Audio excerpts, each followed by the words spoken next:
It's time now to take a look at the international newspapers, and for that I'm joined by our press reviewer Elena Casas. Hello, Elena. So a presidential election taking place in Yemen today. What are the papers making of that?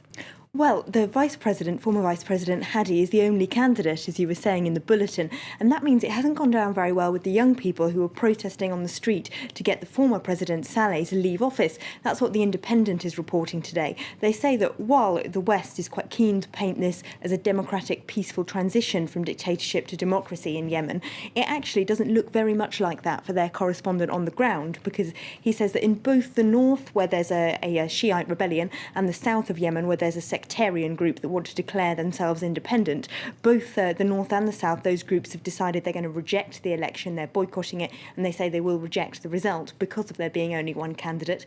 Those young people on the streets who are protesting to get Saleh out also say they reject it. So with so many people not necessarily keen to vote, they say it's hard to describe it as a calm and democratic transition.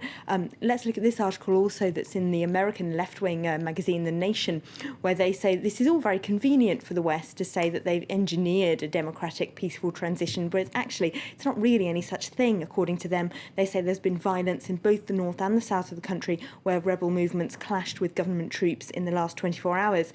And so there's no reason to think that this election will bring more peace and stability to Yemen than there is now. Now, moving to Iran, it's day two of a visit by UN inspectors. Do the papers think that they can actually achieve much on this visit? Well, there's an article in The Guardian saying that even if the inspectors say that Iran is cooperating with what the IAEA wants, that won't necessarily calm the tension that's developed in the region, because it's reached such a point now when the Israeli hawks are unlikely, at least according to them, to be dissuaded, even if it looks like Iran is cooperating. Now, the big issue for Israel, at least, is whether or not Iran has got its nuclear program to such a point where there's just no way Israel could attack it. If it's buried in a concrete bunker, for example, you can't drop a bomb on it. And the New York Times is looking at whether or not Israel is actually capable of attacking Iran's nuclear program now, even if it wanted to. We've heard a lot of hawkish rhetoric, of course. They actually reckon technically they probably couldn't, because it might require 100 planes having to fly 1,000 miles through hostile Iraqi airspace and having to refuel in the air and so on. So operationally, there's no real evidence Israel can. That article also looks at some dissent within the Israeli government itself over whether the attack is a good idea or not. There have been some voices within the Israeli government saying that it's not a good idea, effectively, but the New York Times says it's hard to tell if that's genuine dissent or if it's just for show, if you like, trying to put forward the idea that at least some elements of the Israeli government are waiting to see if sanctions will work. Now, it's a very busy election year. We've got France, we've got the US and Russia also. What's going on in that campaign then? Yeah, it's 2 months away from that vote, and Putin's new people he's trying to appeal to this week, if you like, are former military veterans, according to the Moscow Times. Their front page says he's decided to increase military pensions by a big chunk to try and win those voters around. The Times' correspondent is also doing a tour of Russia, looking at different voters in the run-up to that election. Now, yesterday he was in Volgograd, which used to be called Stalingrad, the scene, of course, of Russia's biggest World War II victory, talking to military veterans there who are a key demographic for Putin.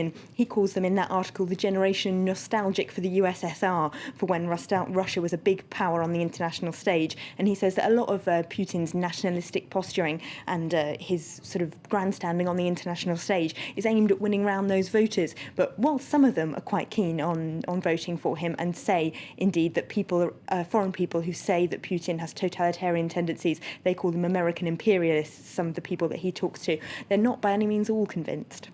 Now, staying with soldiers, the US Navy SEALs, they're known for their special operations like the one in which Osama bin Laden was killed. Now they're moving to the big screen. Yes, The Independent reports there's a new film out called Act of Valor, which sounds pretty much like every other action film. It's Navy SEALs in this film rescue a CIA agent from a Central American gang, and in doing so uncover a terrorist plot being carried out by jihadis in Chechnya. So it sounds a bit like a lot of far-fetched action films you've probably seen. But what's different about this one is that the actors playing the Navy SEALs in it are actual real-life Navy SEALs. And it's a film that started life as a documentary about them and sort of morphed into a big fiction film that's being made.